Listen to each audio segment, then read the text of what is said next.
Bonjour les parents verts et prudents. Aujourd'hui j'échange avec Emmanuel Puskarzik. Emmanuel est médecin toxicologue au centre antipoison de Nancy. On discute notamment des intoxications les plus fréquentes chez les enfants, des points de vigilance à avoir en fonction des âges, des erreurs à éviter en cas d'intoxication et d'autres sujets.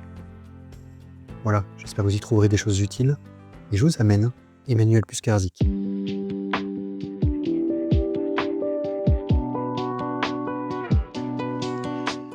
Aujourd'hui, je suis avec Emmanuel Puskarzik. Emmanuel, merci de te joindre à moi. Je t'en prie et merci de m'avoir sollicité pour ce temps d'échange, c'est un plaisir. Oui, je souhaitais échanger avec toi à propos des activités d'un centre antipoison et des retours d'expérience qu'on peut en tirer en termes de bonnes pratiques dans la vie du quotidien, un thème qui présente de forts enjeux pour les enfants. Alors avant qu'on débute, est-ce que tu souhaiterais indiquer des liens d'intérêt au regard de la thématique santé environnementale, des liens que tu penses importants que les personnes qui nous regardent aient en tête en nous écoutant Alors, échanger? non, alors j'ai aucun lien d'intérêt particulier, donc je suis complètement indépendant sur le sujet, clairement. Très bien. Alors pour commencer, si tu veux bien, je te propose de présenter tes activités et les enjeux associés. Très bien, bah, écoute, merci. Moi, je suis médecin au centre antipoison de Nancy. Donc, en France, voilà, il y a 8 centres antipoison mais qui ont tous les mêmes missions. Voilà, donc on a deux missions qui sont confiées par le Code de la santé, hein. La première, c'est la mission de soins, hein, qui nous donne l'obligation de répondre, de donner un avis médical, donc de donner avis et conseils plus précisément pour toute situation d'intoxication. Alors, on peut imaginer que le législateur a été très généreux dans son texte il nous propose ou il nous donne mission sur toute exposition toxique à un produit ou une substance, soit manufacturée, soit présent dans l'environnement. Et que ce soit une situation d'exposition ou d'intoxication individuelle ou collective, quelles que soient les circonstances, quelque chose de volontaire, d'accidentel. Et on a même mission sur aider, venir en support sur les organismes officiels pour donner un avis toxicologique dans des situations où il y a un risque pour la santé publique ou un risque dans une certaine mesure pour certaines populations, des risques d'environnement. Donc en fait, c'est très vaste. Donc la première mission, c'est ça, c'est le soin. 24 heures sur 24, 7 jours sur 7, hein. On fait ça le plus souvent par téléphone. Et cette mission, elle émarge à l'aide médicale urgente, c'est-à-dire que, comme d'autres acteurs de l'aide médicale urgente, on répond en permanence. Donc ça, c'est la première mission. Et la deuxième, qui est un petit peu moins facile à expliquer, c'est une mission de veille sanitaire. De veille sanitaire, oui, une mission plus précisément de vigilance à cible produit, puisque comme on donne avis et conseils pour tout produit et substance, on est aux premières loges pour observer les intoxications qui surviennent, et donc on a mission de veiller, de superviser, de suivre les intoxications liées aux produits qui ne sont pas déjà suivis par une vigilance à cible produit structurée. Alors qu'est-ce que ça veut dire ça?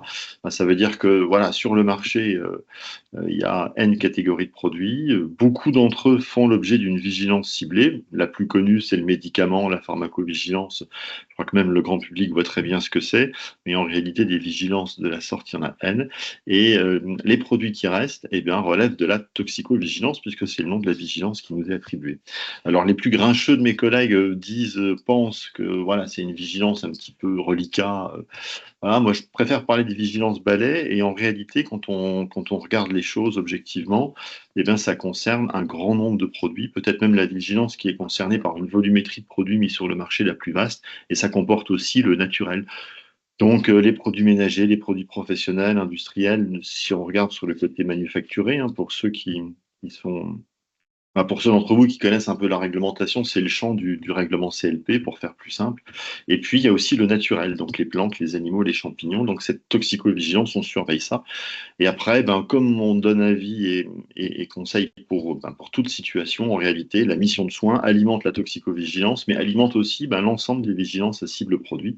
Donc, les agences sanitaires dont c'est la mission viennent puiser des datas d'aval auprès des centres antipoison.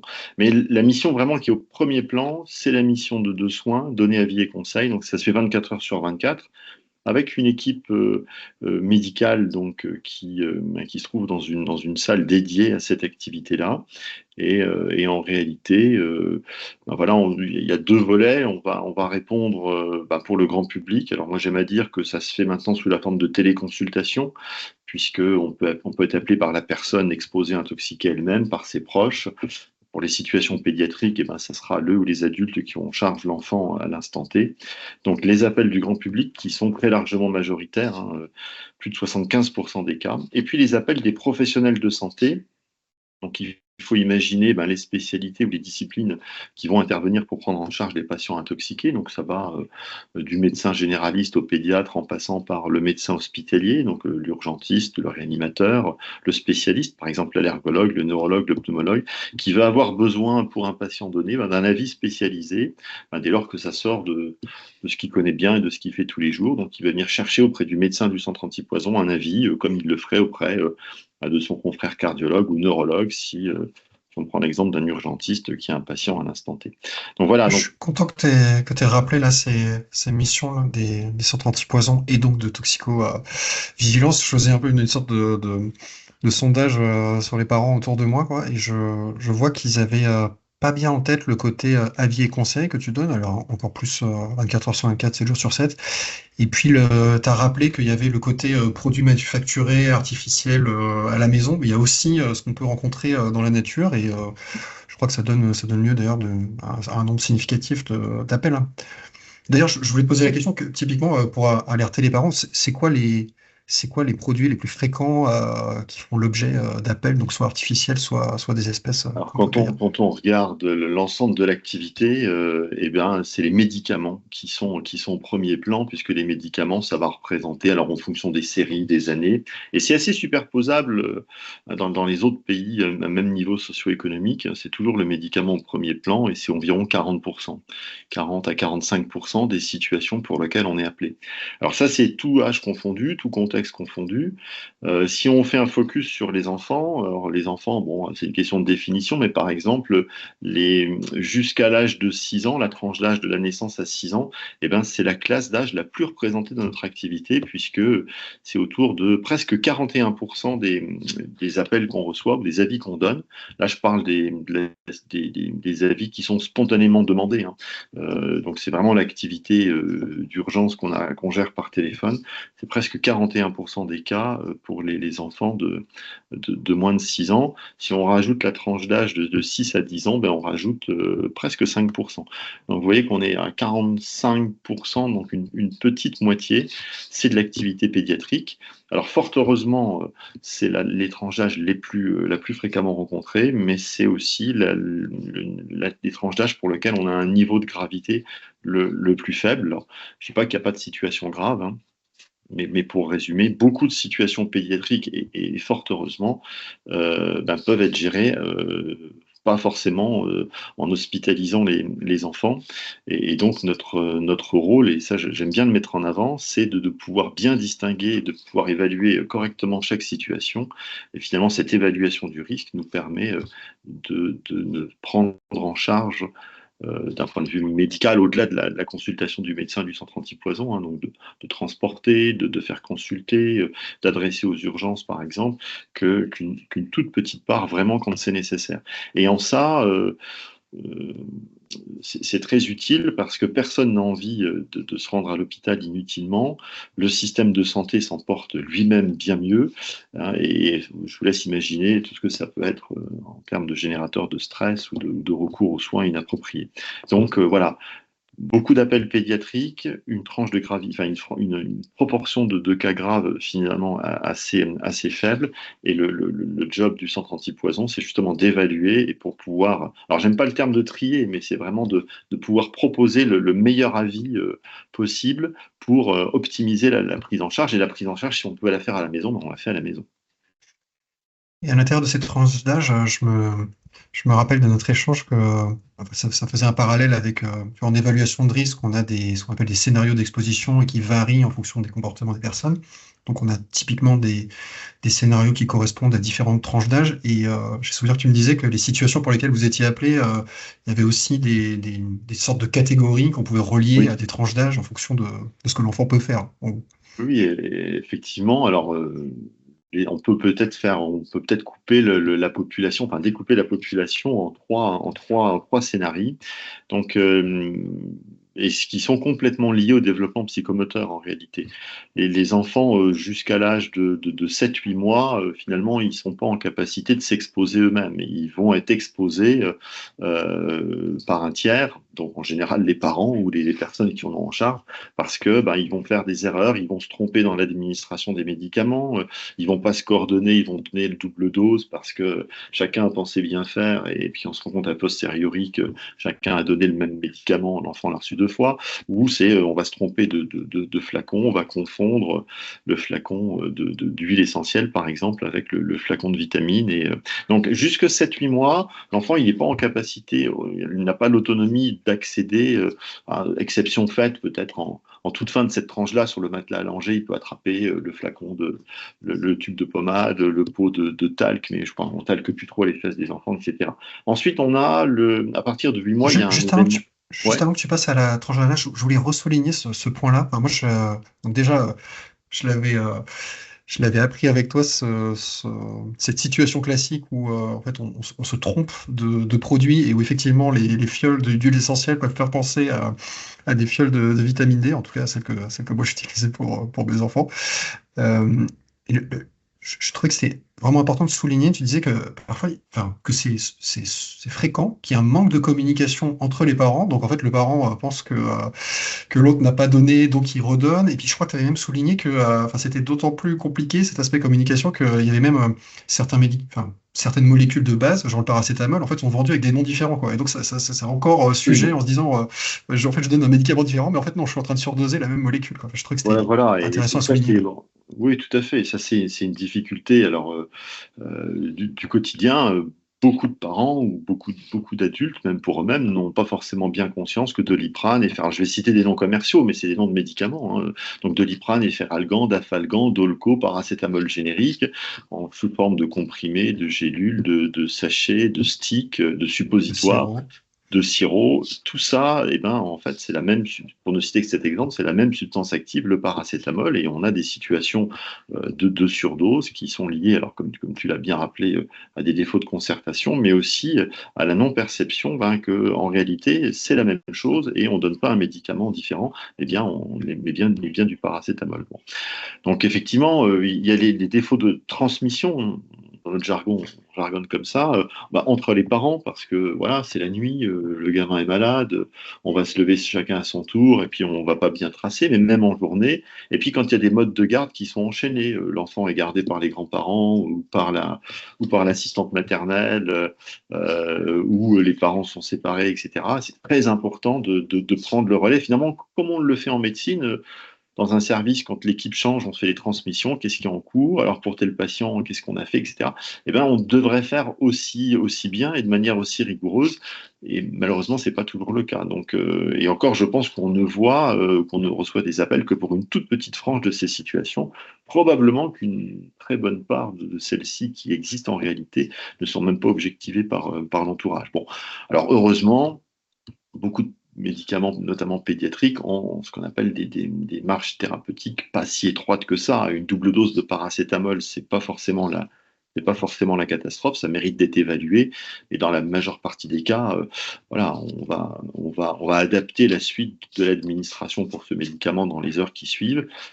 Et puis l'affaire sera facilement prise en charge, en l'occurrence par téléphone. Mais Ouais, effectivement, je voulais rebondir sur cet aspect évalué. Je me souviens que tu disais, oui, notre métier, parfois c'est un peu prédire l'avenir, c'est-à-dire même si on n'a pas de symptômes à un moment, en fait, ça ne prédit pas précisément. Enfin, c'est un critère parmi d'autres pour dire ce qui va arriver. Et que enfin, je trouvais que la formule était sympa. oui, exactement. J'aime bien utiliser cette formulation un petit peu petit peu provoque, ou en tout cas un petit peu très imagé, en disant bah, finalement notre travail c'est de prédire l'avenir. Alors ça peut surprendre comme ça, mais en réalité c'est ça, hein. On va partir d'éléments d'anamnèse où on va se dire bah voilà, on a le profil du patient, c'est quoi son âge, son sexe, son poids, ses antécédents, la notion d'allergie, les maladies en cours, est-ce qu'il y a une notion de grossesse en cours, enfin tout ce qui fait le profil du malade d'une manière générale en médecine. On va partir d'un scénario d'exposition.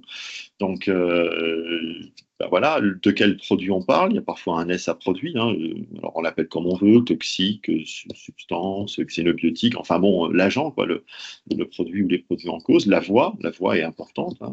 On n'a pas les mêmes conséquences quand on respire, quand on ingère, quand on a une projection cutanée, hein. Bon, la quantité qui passe dans l'organisme ne va pas être la même, donc la voix, la quantité bien sûr, la durée d'exposition, si c'est une fois, si c'est répété.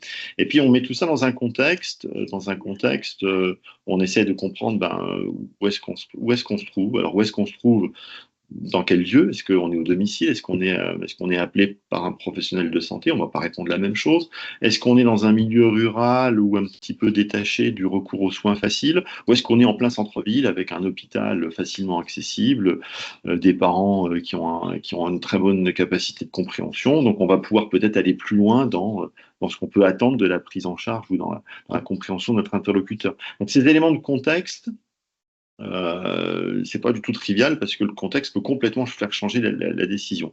Mais en fait, on prédit l'avenir, c'est bien ça le truc, à partir du patient, du scénario d'exposition. La chronologie a une place très importante aussi, les éléments de contexte. Et à partir de tout ça, eh ben, on essaye de répondre à la question, toute bête, mais fondamentale. Et qu'est-ce qui va se passer maintenant? Qu'est-ce qui peut se passer maintenant? Si on est capable de dire ce qui va se passer dans 5 minutes, dans 10 minutes, dans une demi-heure, et dans une heure, dans quelques heures ou dans quelques jours, voire plus, eh ben, on est en mesure de prendre la meilleure décision pour le patient et de donner le meilleur conseil. Donc, illustration claire, on est à peu près certain qu'il ne va rien se passer. Eh ben, voilà, on va pouvoir rassurer et l'appel se terminera avec des parents rassurés, une conduite à tenir peut-être même pas, toute simple. S'il peut se passer des petites choses, mais qui ne relèvent pas d'une prise en charge par un professionnel de santé et qu'on a en face de nous des interlocuteurs en capacité de dérouler une petite conduite à tenir et des critères de surveillance, on va le faire à la maison. Et puis à l'inverse, si on dit bah là il n'y a rien, le patient il est asymptomatique, mais dans la demi-heure qui vient, il y a un risque, allez, je vais dire des gros mots, un état de mal convulsif, des troubles cardiaques sévères. Et ben à l'autre bout de l'échelle, on va devoir même contacter nos collègues de la régulation du territoire donné, hein, parce qu'on couvre des grands territoires, donc en pratique, on va solliciter l'aide de nos collègues du SAMU pour dire, ben voilà, là on est appelé pour une situation, c'est à tel endroit. Pour l'instant, il n'y a pas de symptômes, mais ça va se dégrader très vite, potentiellement. Et donc, il faut peut-être déclencher des professionnels du soin urgent, par exemple, un équipage SMUR ou les pompiers pour aller chercher la victime. Donc, le panel d'action, bah, il est celui-là. Et c'est bien parce qu'on est capable d'imaginer ce qui va se passer à partir de maintenant qu'on est capable de prendre la décision. Donc oui, le travail, finalement, c'est de jouer à Madame Irma, là, comme dans Tintin, je crois que c'est dans, je ne sais plus dans quel album, de prédire l'avenir. Et ça marche assez bien. Ok, très bien. Alors, je vais refermer les parenthèses que j'ouvre Ouais, moi-même. ouais.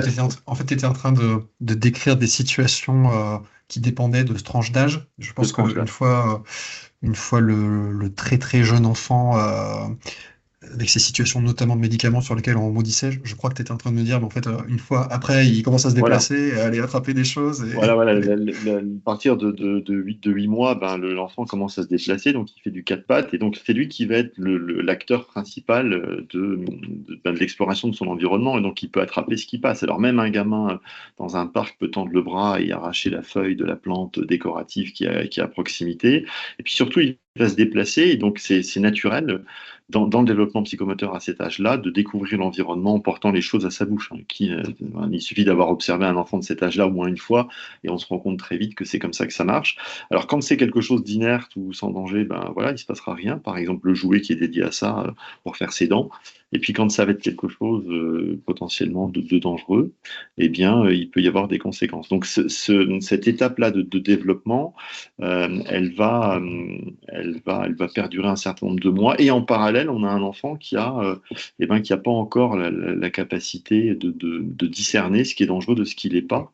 Et donc, on a même dans notre métier, on a même dans notre jargon une circonstance pour décrire ça. On appelle ça le défaut de perception du risque. Alors, le fameux défaut de perception du risque, eh ben, c'est l'exposition de l'initiative de la personne concernée, de la victime, du patient, parce qu'il n'est pas en capacité de jugement. Alors, bien sûr, ça concerne tous les enfants en bas âge, jusqu'à un certain âge, et la fin de l'intervalle, c'est la grande section de maternelle, hein, où parce que là, ils sont capables de comprendre. Bon, bien sûr, à partir de 3 ans et demi, 4 ans, on peut expliquer des choses, mais vraiment, la fin de ce défaut de perception du risque, c'est quand, voilà, grande section de maternelle CP, là on est à on disait avant l'âge de raison, tout ça, mais c'est vraiment ça qu'on constate. Et par contre, la tranche d'âge des 8-9 mois jusque 2 ans et demi, 3 ans, c'est le pic le plus important de ces situations-là. Alors, le défaut de perception du risque, c'est le très jeune enfant, mais c'est aussi des situations chez les adultes, parce qu'il y a une pathologie ou parce qu'il y a des troubles du comportement, troubles psychiques, troubles cognitifs, hein. À l'âge extrême de la vie, eh ben, on peut avoir des pathologies neurologiques qui font que les gens n'ont plus la capacité de juger. Et finalement, hein, une personne âgée, institutionnalisée ou pas, et qui est porteuse de troubles type de démence, eh ben, va retrouver, hélas, des comportements très similaires aux jeunes enfants, et on va avoir potentiellement des risques sur des produits anodins, hein. Une personne âgée qui va boire une demi-bouteille de shampoing peut mettre en jeu son pronostic vital, alors que le produit, de prime abord, il n'est pas réputé très toxique, mais il peut y avoir des conséquences, notamment respiratoires et puis cardiovasculaires sévères. Donc, mais si on revient à un Je me enfant... souviens que tu Ouais. avais donné une situation que je trouvais, un exemple que je trouvais très parlant. Je crois que cette situation de défaut de perception du risque, je crois qu'il y a beaucoup de parents, je faisais un peu le test aussi autour de moi là, il y a beaucoup de parents qui ont bien en tête dans ces âges-là. Et je trouvais que tu avais illustré ça par un exemple vraiment typique où on a des situations où en fait notre niveau de vigilance baisse ou a une plus grande probabilité de baisser. Et je me rappelle que tu avais, mis en avant typiquement un repas de famille chez les grands-parents. On a fait manger les enfants avant. Bon, on a peut-être bu un petit peu d'alcool, etc. Et puis le niveau de vigilance baisse. Et puis ils arrivent sur la table basse. Ils prennent le pilulier de Ouais. papy ou ils Voilà, finissent les voilà. verres de l'apéritif. Mais c'est vrai, alors d'ailleurs, d'une manière générale, les pics d'activité dans un centre antipoison, c'est sur ces moments de la prise des repas. Sur le temps de midi, Ouais, c'est des retours d'expérience l'activité, hyper intéressants. voilà, voilà, ça bouge un peu, mais c'est surtout en soirée. Alors en soirée, à partir de 18h30, 19h jusque 21h, 21h30, ça c'est voilà, typiquement le pic d'activité, parce que c'est là que l'activité domestique, elle se majore. Faut gérer le repas, on n'est pas forcément très focus sur l'enfant ou sur les enfants, et donc ces situations, elles surviennent là. Donc ça, c'est vrai partout, et c'est vrai dans tous les pays qui ont des centres antipoison, avec d'ailleurs, c'est marrant, des translations d'horaires en fonction de la connotation sociologique, hein. Les pays du Sud, ils ont le pic d'activité dans les centres antipoison. Ça m'était arrivé de discuter avec des collègues de Madrid, un petit peu plus tard, parce qu'en Espagne, on mange plus tard, alors que les Allemands, ils ont le pic beaucoup plus tôt. Donc en fait, c'est vraiment corrélé à cette prise de repas, parce qu'il y a une baisse de vigilance, d'attention, ou tout simplement une augmentation de l'activité domestique qui fait qu'il y a un risque plus important d'avoir des accidents. Et puis après, comme tu le disais très bien, il y a des situations où finalement ce background-là vient d'être renforcé, et ben, quand on va être dans des situations un petit peu atypiques. Alors le repas entre amis, là bientôt on va fêter Noël, le réveillon de Noël, on aura des accidents parce que les enfants sont en train de jouer dans leur coin, les adultes sont ont pas forcément le même niveau de vigilance. Et effectivement, le pilulier du grand-père, le gamin qui fait la sieste dans la chambre des grands-parents parce que ce soir c'est Noël et on est chez papy-mamie. Et puis voilà, il dort plus, donc il va aller explorer la table de nuit. Pas de bol, dans la table de nuit, il y a les médicaments, etc. C'est des choses auxquelles on ne pense pas, mais qui surviennent. Donc les conseils qu'on peut donner, c'est peut-être, une fois qu'on en a conscience, c'est assez facile, hein, de se dire, voilà, on est dans une situation atypique, est-ce que dans la pièce où je vais mettre mon mon enfant en bas âge pour la sieste, est-ce qu'il y a des choses qui peuvent être accessibles? Chez soi, on y pense peut-être, et là, on transpose. Et je pense qu'il ne faut pas hésiter à poser la question chez les amis ou chez les proches chez lesquels on est accueilli, parce que ça fait partie des mesures de prévention. Là, je vais être de garde le soir de Noël cette année, et je suis absolument certain que j'aurai des situations comme ça. Alors, les médicaments, ça peut être grave, bien sûr. Les boissons alcoolisées laissées, les fonds de verre sur la table basse, on y a droit tous les ans, notamment pendant les fêtes de fin d'année, mais chaque week-end aussi, hein. Il y a vraiment une typologie d'appels du week-end, le vendredi soir, le samedi, lié à ça. Et puis, dans les médicaments, si on peut faire un point là-dessus, il y a des médicaments où un seul comprimé peut mettre en jeu le pronostic vital d'un enfant de 10-12 kilos, hein, 2 ans, 12 kilos. C'est vraiment notre cœur de public là, sur ce genre de choses.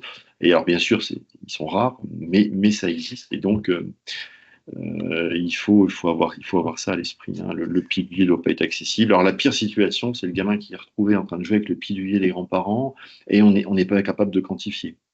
C'est-à-dire que même en comptant, on n'est pas capable de faire un scénario. On revient à l'histoire du scénario, mais on raisonne comme ça, hein, et en tox, quand on ne sait pas, on construit un scénario pire cas. Et dans le pire des cas, c'est quoi la dose max? C'est quoi le pire comprimé, le pire médicament? Et quand on est dans le doute et qu'on ne peut pas réduire cette évaluation de risque ou l'objectiver un maximum, eh ben, on va devoir hospitaliser, même si à l'instant T, il n'y a rien, parce qu'on n'est pas capable de bien prédire l'avenir, justement. Ou alors notre prédiction, elle est forcément péjorative. On travaille nécessairement avec un certain niveau d'incertitude et un certain niveau de flou. Et tout à l'heure, on disait à juste titre, notre job, c'est de prédire l'avenir, mais c'est aussi d'essayer de trouver des filtres d'atténuation du flou. Alors, on a des stratégies pour ça, hein, faire recompter les comprimés qui restent, quantifier ce qui reste dans le flacon, etc. Mais ça a ses limites, et parfois, l'incertitude, elle ne permet pas de rendre l'image plus nette. Donc, on en tient compte nécessairement. Oui, il y a plein de ponts et de parallèles hyper intéressants avec les types d'évaluation de risque que je suis amené à faire. Donc moi, c'est plutôt dans le contexte d'installation classée, de riverains d'installation classée. Oui, puis avec cette incertitude où on tranche de manière à ce que ça profite de manière prudente, de ce que ça profite à la santé. Ça m'intéressait que tu as dit à un moment qu'il peut y avoir certains médicaments où une seule prise peut générer des effets voilà, préoccupants, graves. Donc en entrée, tu disais euh, les cas des enfants sont très très fréquents et la plupart du temps, on arrive à un niveau de gravité ou un niveau de risque assez bas. Est-ce que tu pourrais aussi nous faire toujours pour actionner la vigilance des parents, est-ce que tu pourrais nous dire quelles sont les situations les plus fréquentes qui amènent à des risques graves ou des situations vraiment, vraiment urgentes? Alors, déjà, d'une manière générale, comme l'enfant explore son environnement et il va porter à la bouche les plus petits, il va goûter. Fort heureusement, dans beaucoup de situations, le produit ou ce qui est mis à la bouche n'est pas agréable. Et ça, c'est ce qui va nous sauver dans une très large majorité des cas. Et donc, il y a quand même, la nature est bien faite, hein, il y a quand même des réflexes de dégoût, des réflexes de vomissement spontané, des réflexes de recracher qui vont finalement être salvateurs dans bien des cas. Ça, c'est intéressant, Donc, ça. Parce que c'est ouais. c'est la majeure partie du temps. Parce que tu vois, j'ai typiquement en tête des écailles de peinture au plomb qui sont sucrées et tu vois, les enfants se Voilà, alors transforment ça, vraiment momentanément. c'est l'exception dans l'autre sens, mais non, la plupart du temps, faites l'expérience. J'avais un médecin dans le service au tout début où j'ai commencé, quand on était dans un doute sur un truc, qui faisait des tests, elle goûtait ou elle posait son doigt sur sa langue pour dire non mais ce truc-là c'est vraiment immonde, le gamin il n'a pas pu en manger autant, etc. Bon, mais sans aller jusque-là, voilà, mais c'est exactement ça qui se passe. Alors dans les produits manufacturés, pour prendre cet exemple, un certain nombre, notamment des produits grand public, sont désagréables intrinsèquement parce que les parfums de synthèse qui s'y trouvent vont donner un goût piquant. Les tensioactifs qui s'y trouvent, pareil, c'est un côté irritant, c'est pas du tout agréable et l'enfant n'a pas envie d'y retourner. Et puis il y a aussi les formulateurs qui vont, en conscience et de manière totalement volontaire, rajouter un amérisant pour, notamment sur les produits les plus préoccupants, ou pas que, même sur les produits anodins, pour que cette notion de goût amer au contact soit, ou de désagréable au contact soit renforcée et limiter finalement l'exposition des enfants, et certains nous disent même, et des animaux domestiques. Bon, c'est pour montrer qu'on n'est pas forcément sur un niveau d'être en conscience sur la démarche du risque et les enfants en bas âge. Et effectivement, ça va nous sauver dans bien des cas, ça va limiter les choses dans bien des cas.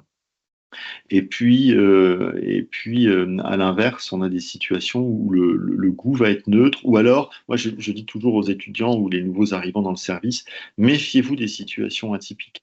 C'est-à-dire que finalement, le gamin qui va goûter par curiosité, si le goût n'est pas intéressant, c'est très difficile d'envisager les quantités importantes. Là où ça va vriller, c'est quand il y a des enfants qui ont des terrains particuliers, par exemple des troubles qui marchent au spectre autistique, parce que là, le fameux défaut de perception du risque, il est renforcé en quelque sorte.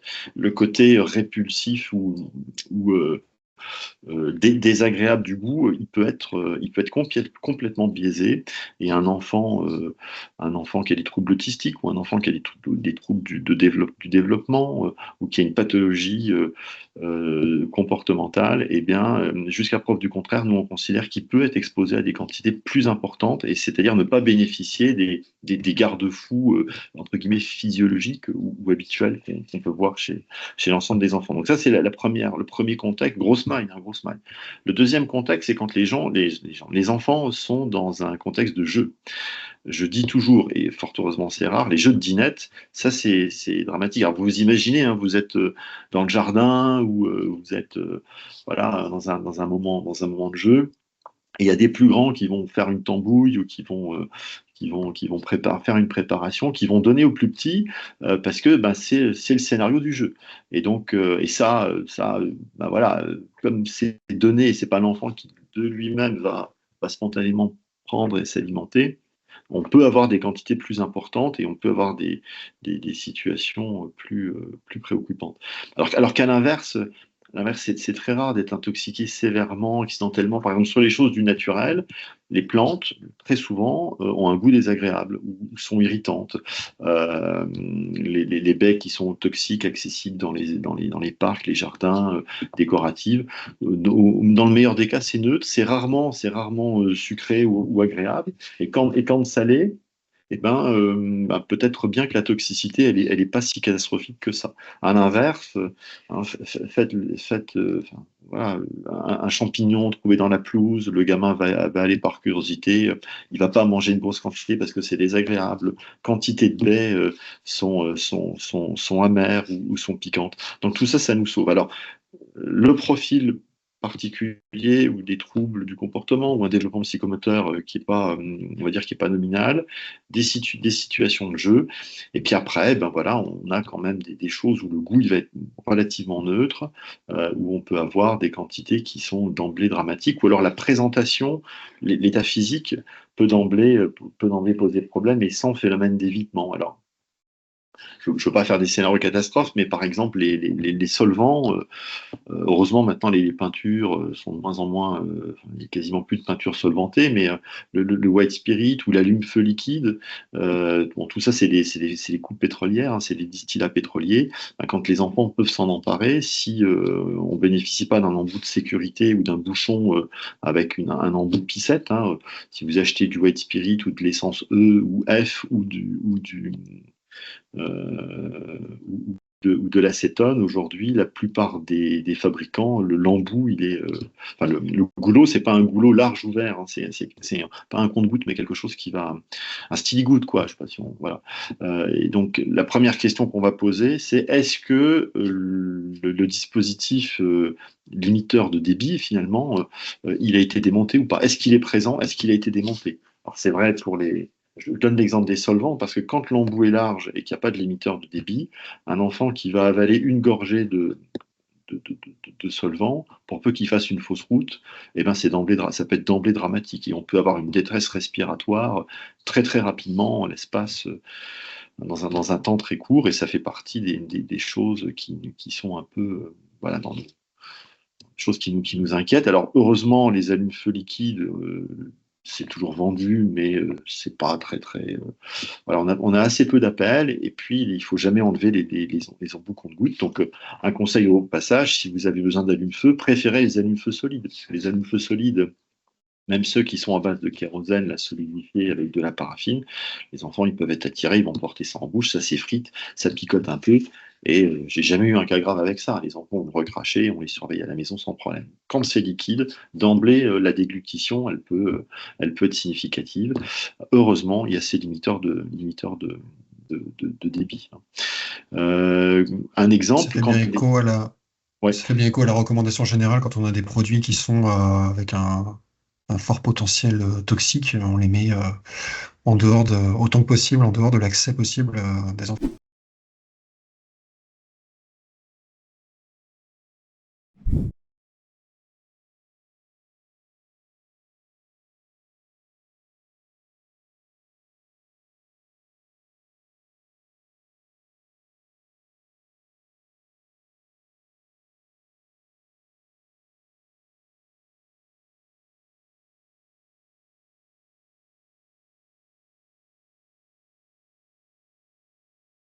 voilà, voilà. Parce qu'on est dans le cadre général des classes d'âge, donc là jusqu'à l'âge de, voilà, l'âge de grande section de maternelle, école primaire, et puis après, pour finir sur les classes d'âge, c'est la dernière classe. Alors ceux-là, les 6-10 ans, c'est moins de 5% de moins de 5% des cas, mais on peut avoir, alors généralement, là, on a moins d'accidents, hein, ils sont moins nombreux, mais comme là, c'est de nouveau ça peut être de l'initiative de l'enfant, là, on va avoir des connotations un petit peu différentes. On peut avoir des défis ou des démarches volontaires pour faire les choses. Alors, soit en pensant bien faire, hein, je veux pas déranger l'adulte pour prendre le médicament, et je vais le prendre moi-même, et évidemment, je vais le tromper.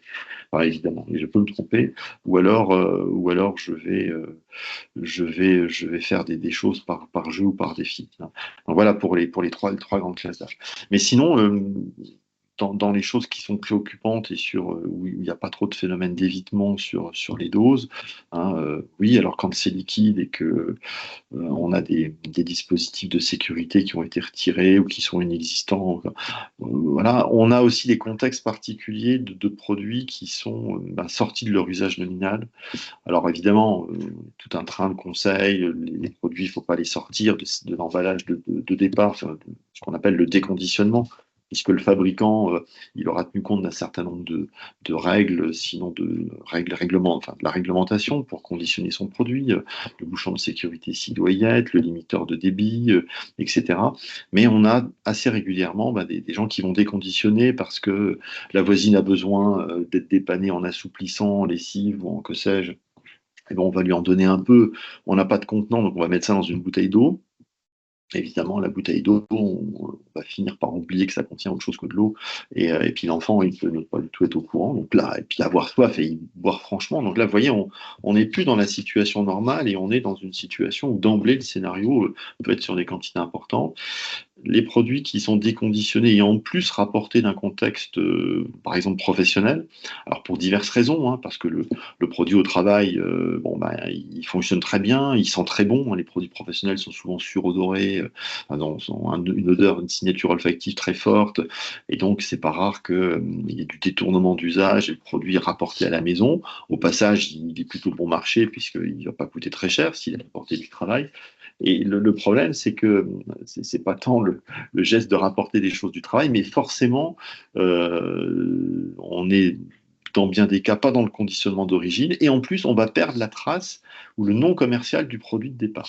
Alors ça, c'est des pires scénarios qui nous navrent, qui sont difficiles à gérer, parce que je reviens à mes principes d'incertitude et le flou de départ. Là, on va avoir un flou, alors sur la dose encore plus que d'habitude, parce que voilà, le limiteur de débit sera plus là. Le nom du produit, les gens savent pas. Puis dans la panique ou dans l'inquiétude, ah ben non, ça a été donné par la voisine et c'est son fils qui lui ramène du boulot. Ouais, donc on ne saura pas avant plusieurs heures, parfois, le vrai nom du produit, puis parfois on ne saura pas du tout. Et après, de prime abord, enfin jusqu'à preuve du contraire, le produit professionnel, il est plus concentré, plus incisif, plus efficace, plus fort que le produit grand public. Et donc jusqu'à preuve du contraire, on est sur quelque chose on va pas pouvoir transposer, hein, un nettoyant, un détergent pour le sol du monde du travail, il ne va pas avoir les mêmes caractéristiques que le produit grand public.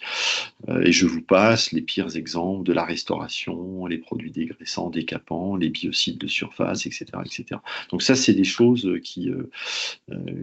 voilà, on en a forcément un ou deux chaque jour, des appels comme ça, c'est toujours difficile à gérer. Et là, on va maximiser la prise en charge parce qu'il y a de l'incertitude et parce que jusqu'à preuve du contraire, il y a un danger initial plus important.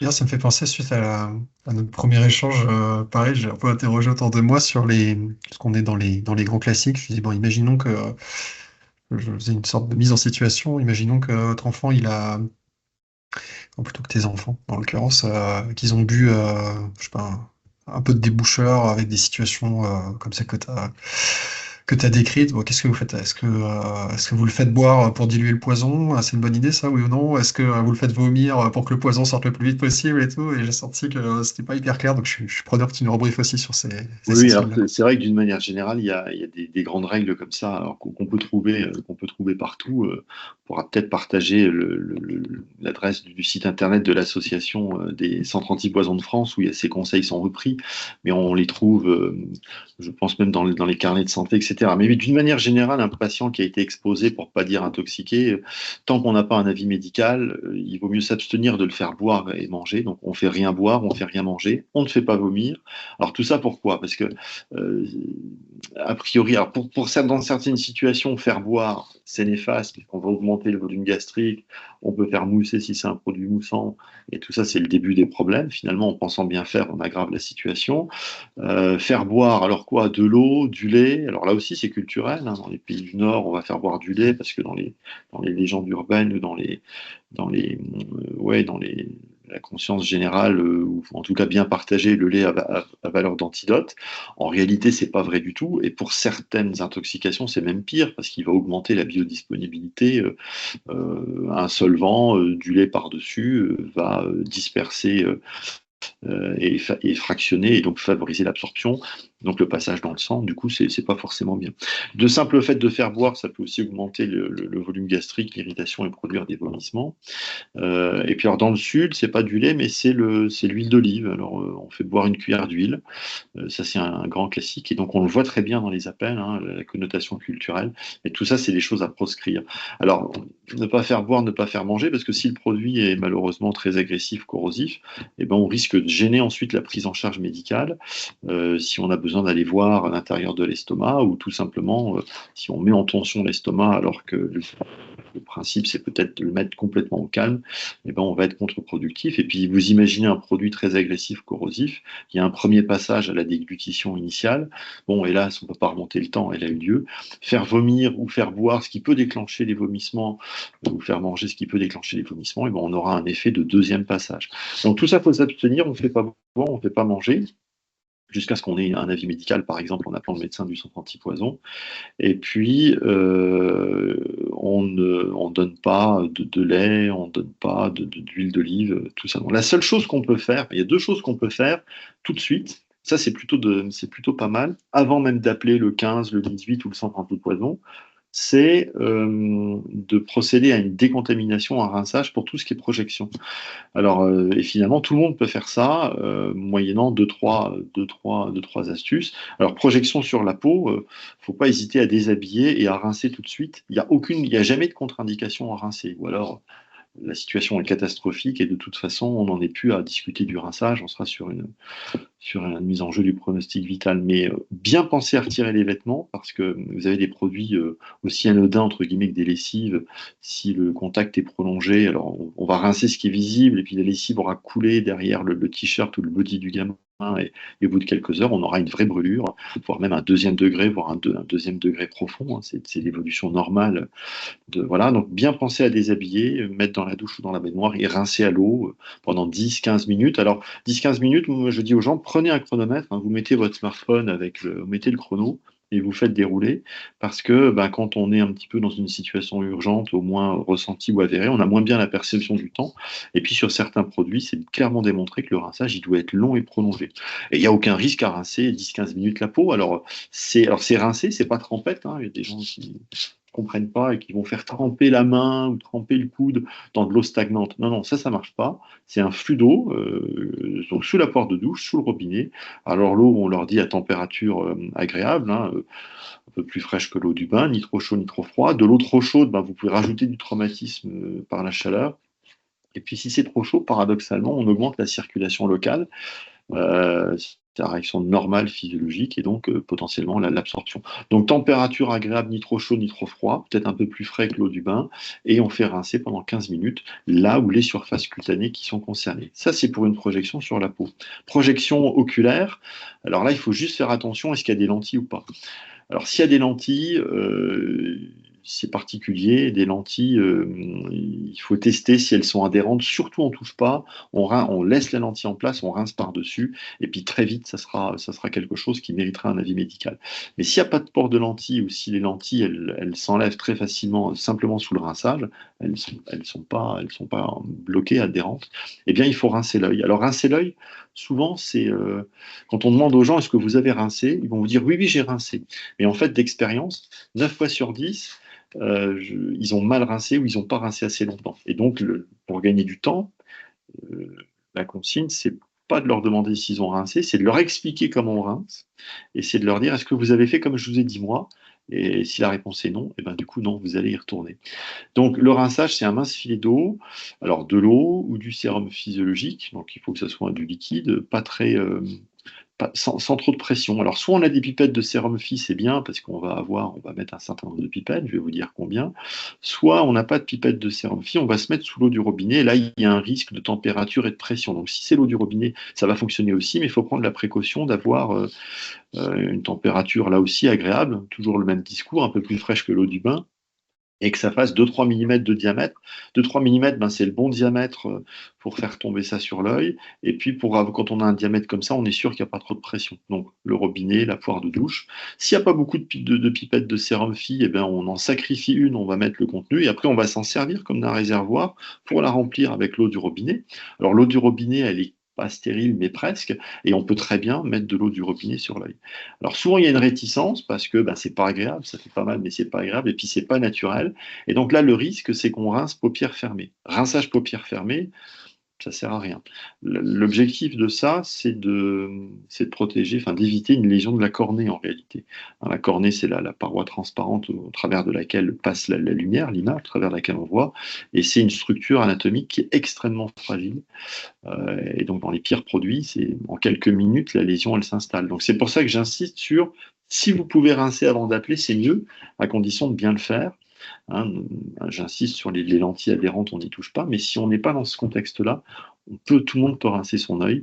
Donc un mince filet d'eau ou une pipette de sérum physiologique, paupières ouvertes, on penche la tête en arrière, on écarte bien la paupière entre deux doigts, comme ça, et puis, moi je le dis bien, le liquide doit aller dans l'espace entre la paupière et l'œil, et on tire bien sur la paupière du haut et la paupière du bas pendant le temps de rinçage. Et là aussi, on met un chrono.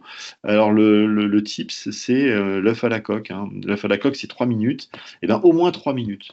Plus, c'est bien, mais au moins 3 minutes. Et après, vous appelez. Et s'il faut, on a le temps de compléter. Et ces 3 minutes-là, si on les fait bien et très précocement, eh ben, c'est un gain immédiat qu'on ne peut pas forcément rattraper derrière. Donc, heureusement, bon nombre de produits vont être simplement irritants pour l'œil, et si le rinçage a bien été fait, ben, la conduite à tenir, elle va s'arrêter là. En réalité, on va réévaluer la situation 1 heure, 2 heures après en rappelant les gens, mais ça va se gérer uniquement à la maison. Si d'emblée on est sur un produit très agressif, bien sûr, le rinçage aura limité la casse.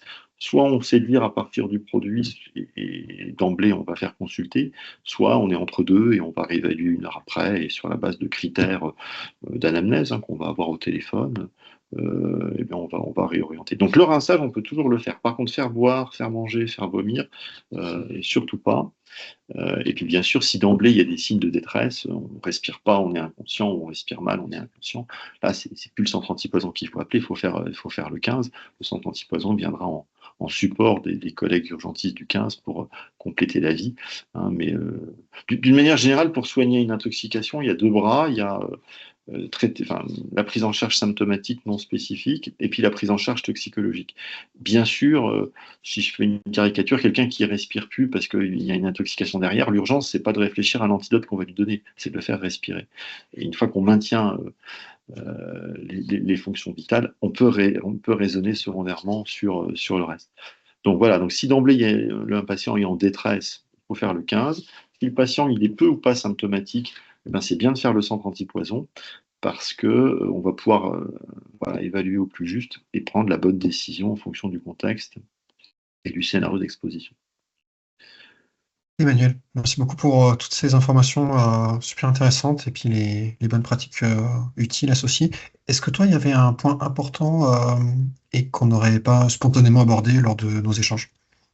On peut peut-être, au niveau du process, redire deux, trois petites choses. Quand vous allez appeler un centre antipoison, déjà, vous allez avoir forcément une réponse médicale. Alors, je te partagerai peut-être quelques images d'illustration pour que ben, voilà, tes auditeurs puissent voilà, visualiser les choses. Et en fait, c'est une équipe médicale qui va répondre. Il y a un médecin qui est physiquement présent sur place, qui va superviser l'ensemble des réponses données. Il prend lui-même des appels, mais dans l'équipe, il va y avoir des infirmiers ou des infirmières qui sont spécialement formés pour gérer aussi les appels. Il va y avoir, à certains moments de la journée, l'équipe peut être renforcée par un pharmacien ou une pharmacienne. Et donc, on est sur du pluridisciplinaire, mais tous sont des professionnels de santé qui sont formés. Après, comme chacun des 8 CAP et les 8 centres antipoison sont dans les centres hospitaliers universitaires, on reçoit aussi des étudiants en médecine et des internes en formation, mais ils sont complètement supervisés. Et donc, les appels sont gérés par ce groupe. Le médecin supervise tous les avis qui sont donnés, soit en prenant les appels lui-même ou en répondant lui-même, soit en validant les avis qui ont été donnés. Et donc, dans les centres antipoison où il y a du personnel paramédical formé, eh bien, sur des situations simples, récurrentes, dans bien des cas, moi j'ai des infirmières qui sont là depuis 6 ans et qui sont absolument au top pour quantité de situations domestiques. C'est-à-dire elles vont gérer l'appel, elles vont vérifier qu'elles sont bien dans un cadre qui est bien déterminé. Du coup, elles savent répondre. Si ça s'écarte du cadre, elles vont commencer la gestion et elles vont prendre l'avis du médecin ou du pharmacien senior. Mais dans tous les cas, tous les avis qui ont été donnés, ils sont dans la foulée directe de l'appel, dans les quelques minutes qui suivent. Le dossier médical est rechecké et relu par le médecin senior. Donc il y a une supervision 24 heures sur 24 et c'est complètement inféodé alors, au secret médical déjà d'une part. On a beaucoup d'appelants un certain nombre d'appelants et de plus en plus qui ne comprennent pas pourquoi on va leur demander leur identité, la date de naissance de leur enfant, et le lieu d'où ils appellent, tout simplement parce que c'est dans leur intérêt à eux d'avoir une trace de l'avis médical rendu. C'est l'équivalent d'une consultation médicale, une téléconsultation, même si elle se fait à distance. Donc le médecin qui est là, il engage sa responsabilité et les éléments médicaux qui auront été partagés et qui vont servir à donner l'avis, eh ben, ils sont la propriété du patient ou des familles. Et donc, bien sûr, n'importe qui peut demander à accéder à son dossier médical du centre antipoison. Mais pour faire ça, eh bien, il faut qu'on sache à qui on a affaire, entre guillemets, et quel est le nom du patient. Donc, au même titre que quand vous allez voir votre médecin traitant ou un spécialiste, eh ben, le confrère sait l'identité du patient, ben, nous, c'est pareil, mais c'est avant tout dans l'intérêt du patient, dans l'intérêt de le protéger, lui. Quand vous appelez un centre antipoison, la conversation est enregistrée, là aussi, dans l'intérêt de protéger l'appelant, le patient, le demandeur, dans l'intérêt aussi, nous, de pouvoir réécouter l'appel si on a une difficulté a posteriori ou si au moment où on va saisir le dossier médical, on a des oublis.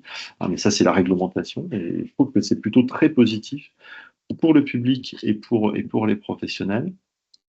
Après, dans le mode opératoire, à la différence du SAMU, dans notre mission, on va systématiquement prendre des nouvelles des gens. Alors, on prend des nouvelles pour avoir un retour d'expérience systématique. On est en toxicologie, donc on ne peut pas faire d'essais cliniques par définition. Et plus sérieusement, une grande part de notre savoir faire sur la discipline, c'est des retours d'expérience sur ce qu'on pratique. Donc, il faut imaginer que sur le marché, il y a régulièrement des nouveaux produits. Alors, bien sûr, on a la composition confidentielle des produits qui nous est donnée par l'industrie chimique. C'est une obligation réglementaire nationale, mais aussi européenne. Donc, on doit savoir interpréter cette formulation. Et d'ailleurs, c'est pour ça, c'est parce qu'on a la formulation des produits qu'on sait dire là, c'est grave, là, c'est pas grave, là, il y a un risque élevé, etc. Et dans la plupart du temps, ça nous permet justement de dire que le risque est faible, nul, ou en tout cas qu'il ne va pas se passer grand-chose, et donc de laisser à domicile. Voilà, donc on suit pour ce retour, mais malgré tout, la composition du produit, ben, ça fait pas tout. Et quand un nouveau produit arrive sur le marché, les premiers cas, surtout quand peut-être les effets observés sont un peu différents de ce qu'on imaginait, ben, c'est bien d'avoir un vrai retour sur les premiers patients. Donc les premiers patients pour un produit donné, ils sont un peu plus suivis que les autres. Mais tout le monde est suivi, donc retour d'expérience sur l'équipe, et puis aussi pour amélioration des connaissances finalement, et puis à des fins de santé publique, les données médicales, une fois qu'elles sont bien sûr anonymisées, eh ben, elles peuvent être utilisées par les agences sanitaires en charge des vigilances que je citais. Voilà, donc le suivi, il est systématique maintenant, soit en rappelant les gens, soit en leur envoyant des textos pour vérifier que tout va bien. Et soit, bah voilà, pour les patients hospitalisés, on va refaire le point avec le professionnel de santé qui aura pris en charge le patient, soit en passant un coup de fil ou plusieurs coups de fil, hein, parce que le suivi peut s'étaler sur plusieurs jours, etc. Soit en demandant des comptes rendus d'hospitalisation ou des comptes rendus de consultation. Donc retour d'expérience, consolider la connaissance en termes de toxiques, et puis finalement asseoir des données de santé publique pour pouvoir avoir des retours d'expérience, pour pouvoir faire des mesures de gestion d'aval et se dire, ben voilà, quels sont les produits les plus problématiques aujourd'hui, sur quoi on peut agir, est-ce que, euh, est-ce que la liste des plantes pour lesquelles voilà, il faut donner donner une info au moment de la vente sur la toxicité potentielle, est-ce qu'elle est bien construite cette liste?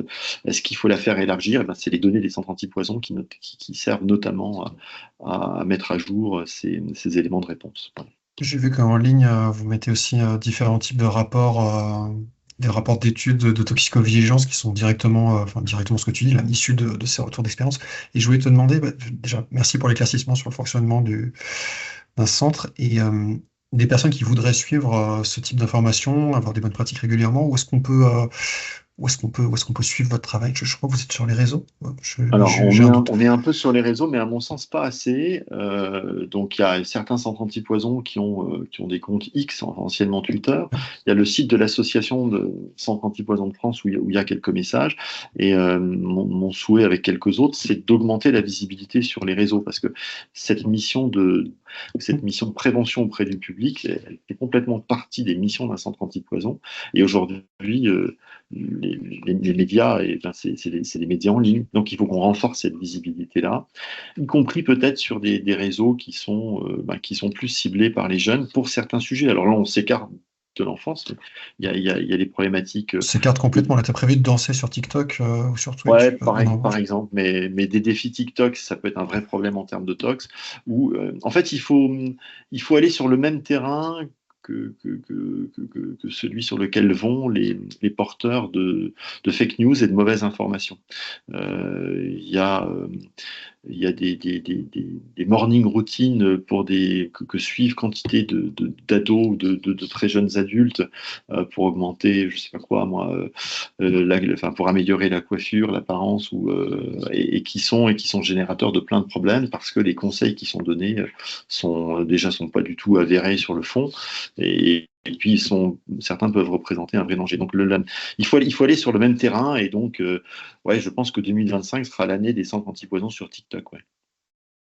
Ok, le message est passé, quoi. Bon, bah, on fera une pierre à l'édifice aujourd'hui avec notre échange. À nouveau, merci beaucoup pour les informations utiles, pour les bonnes pratiques intéressantes. Et puis, bah, je te dis au plaisir de te croiser en vrai bientôt à l'occasion d'un autre sujet. Eh bien, c'était un plaisir, et merci pour ton invitation, Guillaume. Voilà pour cet entretien. Si vous paraît utile, vous pouvez liker, vous abonner et clocher, si ce n'est pas encore fait, pour que YouTube favorise sa diffusion. À très bientôt.